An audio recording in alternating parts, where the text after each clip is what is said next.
राष्ट्र हित सुप्रीम, ये मेरा भारत महान बने, इसी संकल्प को लेकर के हम कदम उठाते हैं। साथियों, जब रिफॉर्म की बात आती है, एक लंबा परिवेश है। अगर मैं उसकी चर्चा में चला जाऊंगा तो शायद घंटों निकल जाएंगे, लेकिन मैं एक छोटा सा उदाहरण देना चाहता हूं। बैंकिंग क्षेत्र में जो रिफॉर्म हुआ, आप सोचिए, बैंकिंग क्षेत्र का क्या हाल था। न विकास होता था, न विस्तार होता था, न विश्वास बढ़ता था। इतना ही नहीं, जिस प्रकार की कारनामे चले उसके कारण हमारे बैंक संकटों से गुजर रहे थे।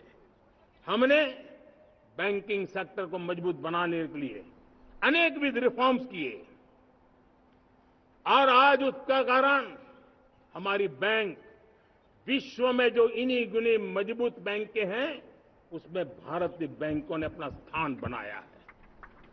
और जब बैंक मजबूत होती है ना, तब फॉर्मल इकोनॉमी की ताकत भी बढ़ती है।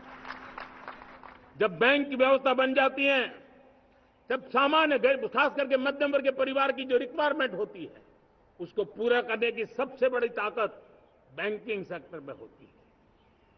अगर उसको होम लोन चाहिए, उसको व्हीकल का लोन चाहिए, मेरे किसान को ट्रैक्टर के लिए लोन चाहिए, मेरे नौजवानों को स्टार्टअप के लिए लोन चाहिए, मेरे नौजवानों को कभी पढ़ने के लिए, एजुकेशन के लिए लोन चाहिए, किसी को विदेश जाने के लिए लोन चाहिए, ये सारी बातें उसे संभव होती है। मुझे तो खुशी है कि मेरे पशुपालक भी, मेरे मछली पालन करने वाले भाई बहन भी आज बैंकों से लाभ ले रहे हैं। मुझे खुशी है मेरे रेहड़ी पटरी वाले लाखों भाई बहन आज बैंक से साथ जुड़ करके अपनी नई ऊंचाइयों को प्राप्त कर रहे हैं और विकास की दिशा में वो भागीदार बन रहे हैं। हमारे एमएसएमई, हमारे लघु उद्योग के लिए तो बैंक एक सबसे बड़ी सहायक होती है। उसको रोजमर्रा पैसों की जरूरत होती है अपने नित्य मर्जी पर प्रगति के लिए, और उस काम को हमारी मजबूत बैंकों के कारण संभव हुआ है। साथियों, दुर्भाग्य से हमारे देश में आजादी तो मिली, लेकिन लोगों को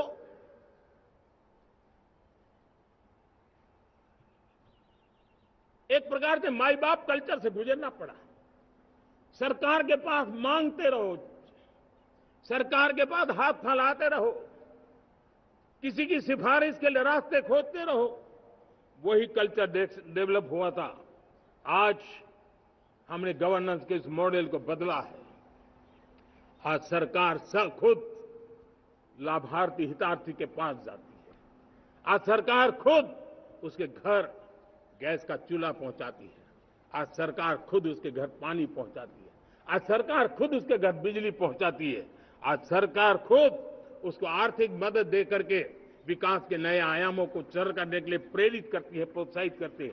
आज सरकार खुद नौजवान के स्किल डेवलपमेंट के लिए अनेक कदम उठा रही है। साथियों, बड़े रिफॉर्म्स के लिए हमारी सरकार बहुत ही प्रतिबद्ध है और हम इसी के द्वारा देश में प्रगति की राह को चुनना चाहते हैं। साथियों, देश में नई व्यवस्थाएं बन रही है। देश को आगे ले जाने के लिए अनेकविध नीतियों को, अनेकविध पॉलिसीज को निरंतर बनाया जाए और नए सिस्टम पर देश का भरोसा भी बढ़ता रहता है, निरंतर बढ़ता रहता है।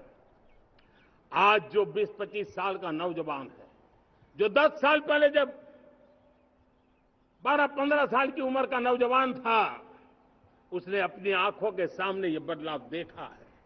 10 साल के भीतर भीतर उसके सपनों को आकार मिला है, धार मिली है और उसके आत्मविश्वास में एक नई चेतना जगी है और वही देश का एक नया सामर्थ्य के रूप में उभरना है। आज विश्व भर में भारत की साख बढ़ी है, भारत के प्रति देखने का नजरिया बदला है। आज विश्व में युवाओं के लिए संभावनाओं के द्वार खुले हैं, रोजगार के अनगिनत नए अवसर जो शायद आजादी के इतने सालों के बाद भी नहीं आए थे, वो आज उनके दरवाजे पर दस्तक दे रहे हैं। संभावनाएं बढ़ती गई हैं, नए मौके बन रहे हैं। मेरे देश के युवाओं को अब धीरे धीरे चलने का इरादा नहीं है। मेरा देश का नौजवान इंक्रीमेंटल प्रगति में विश्वास नहीं करता। मेरा देश का नौजवान छलांग मारने के मूड में है। वो छलांग मार के नई सिद्धियों को प्राप्त करने के मूड में है। मैं कहना चाहूंगा, भारत के लिए गोल्डन एरा है। वैश्विक परिस्थितियों की तुलना में भी देखें, ये गोल्डन एरा है। ये हमारा स्वर्णिम कालखंड है। मेरे प्यारे देशवासियों, ये अवसर हमें जाने नहीं देना है। ये मौका हमें जाने नहीं देना चाहिए और इसी मौके को पकड़ करके अपने सपने और संकल्पों को लेकर के चल पड़ेंगे तो हम देश की स्वर्णिम भारत की जो अपेक्षा और हमें विकसित भारत का 2047 का लक्ष्य हम पूरा करके रहेंगे। हम सदियों की बेड़ियों को तोड़ करके निकले हैं। आज टूरिज्म का क्षेत्र हो, एमएसएमई का क्षेत्र हो, एजुकेशन हो, हेल्थ सेक्टर हो, ट्रांसपोर्ट सेक्टर हो, खेती और किसानी का सेक्टर हो, हर सेक्टर में एक नया आधुनिक सिस्टम बन रहा है। हम विश्व की बेस्ट प्रैक्टिसेस को भी आगे देख रखते हुए हम हमारे देश की परिस्थितियों के अनुसार आगे बढ़ना चाहते हैं। हर सेक्टर में आधुनिकता की जरूरत है, नएपन की जरूरत है, टेक्नोलॉजी को जोड़ने की जरूरत है और हर सेक्टर में हमारी नई नीतियों के कारण इन सारे क्षेत्रों में एक नया सपोर्ट मिल रहा है, नई ताकत मिल रही है। हमारे सारे अवरोध हटे, हमारी बंदी से दूर हो, हम पूरे सामर्थ्य के साथ चल पड़े, खिल उठे, सपनों को पा करके रहे, सिद्धि को हम अपने निकट देखें, हम आत्मसात करें, उस दिशा में हम चलना है। अब आप देखिए कितना बड़ा बदलाव रहा है।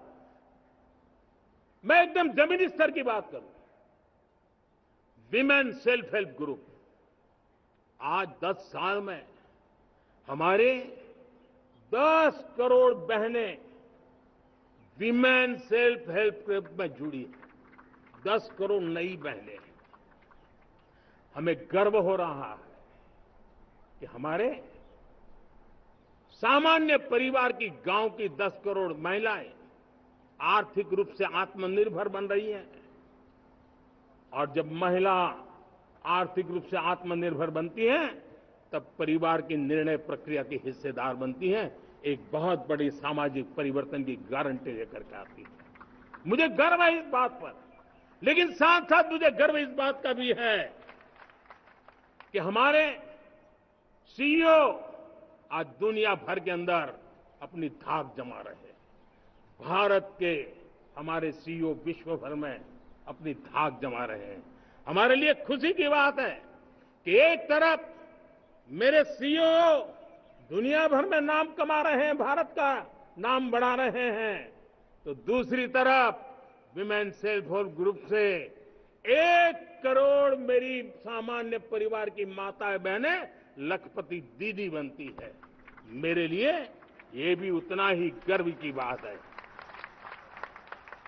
अब हमने सेल्फ हेल्प ग्रुप को 10 लाख रुपए से 20 लाख रुपए देने का निर्णय किया है। अब तक 9 लाख करोड़ रुपए बैंकों के माध्यम से हमारे इन विमेन सेल्फ हेल्प ग्रुप को मिले हैं और जिसकी मदद से वो अपने अनेकविध कामों को बढ़ावा रहे हैं। मेरे साथियों, मेरे नौजवान इस तरफ ध्यान दें। स्पेस सेक्टर एक फ्यूचर है हमारे साथ जुड़ा हुआ, एक महत्वपूर्ण पहलू है। हम उस पर भी बल दे रहे हैं। हमने स्पेस सेक्टर में बहुत रिफॉर्म किए हैं। जिन बंधनों में हमने स्पेस सेक्टर को बांध के रखा था, उसे हमने खोल दिया है। आज सैकड़ों स्टार्टअप्स स्पेस के सेक्टर में आ रहे हैं। वाइब्रेंट बनता जाता हमारा स्पेस सेक्टर भारत को एक शक्तिशाली राष्ट्र बनाने का एक महत्वपूर्ण अंग है और हम इसको दूर की सोच के साथ मजबूती दे रहे हैं। आज private satellite, private rocket launch हो रहे हैं। ये गर्व की बात है। आज मैं कह सकता हूं, जब नीति सही होती है, नियत से ही होती है और पूर्ण समर्पण से राष्ट्र का कल्याण यही मंत्र होता है, तो निश्चित परिणाम हम प्राप्त करके रहते हैं। मेरे प्यारे देशवासियों, आज देश में नए अवसर बने, तब मैं कह सकता हूं दो चीजें और हुई जिसने विकास को एक गति दी है, विकास को एक नई छलांग दी है। और ये है, पहला है आधुनिक इंफ्रास्ट्रक्चर का निर्माण। हमने इंफ्रास्ट्रक्चर को आधुनिक बनाने की दिशा में बहुत बड़े कदम उठाए हैं। और दूसरी तरफ सामान्य मानवीय के जीवन में जो बाधाएं हैं, ईज ऑफ लिविंग का हमारा जो सपना है, उस पर भी हमने उतना ही बल दिया है। पिछले एक दशक में अभूतपूर्व इंफ्रास्ट्रक्चर का विकास हुआ है। रेल हो, रोड हो, एयरपोर्ट हो, पोर्ट हो, ब्रॉडबैंड कनेक्टिविटी हो, गांव-गांव नए स्कूल बनाने की बात हो, जंगलों में स्कूल बनाने की बात हो, दूर सुदूर इलाकों में अस्पताल बनाने की बात हो, आरोग्य मंदिर बनाने की बात हो, मेडिकल कॉलेजों का काम हो, आयुष्मान आरोग्य मंदिरों का निर्माण चलता हो, 60,000 से ज्यादा अमृत सरोवर बने हो, 2 लाख पंचायतों तक ऑप्टिकल फाइबर नेटवर्क पहुंचा हो, नहरों का एक बहुत बड़ा जाल बिछाया जा रहा हो, 4 करोड़ पक्के घर बनना, गरीबों को एक नया आश्रय मिलना, 3 करोड़ नए घर बनाने के संकल्प के साथ आगे बढ़ने की हमारी कोशिश हो। हमारा पूर्वी भारत, नॉर्थ ईस्ट, उसका इलाका आज इंफ्रास्ट्रक्चर के लिए जाने जाना लगा है।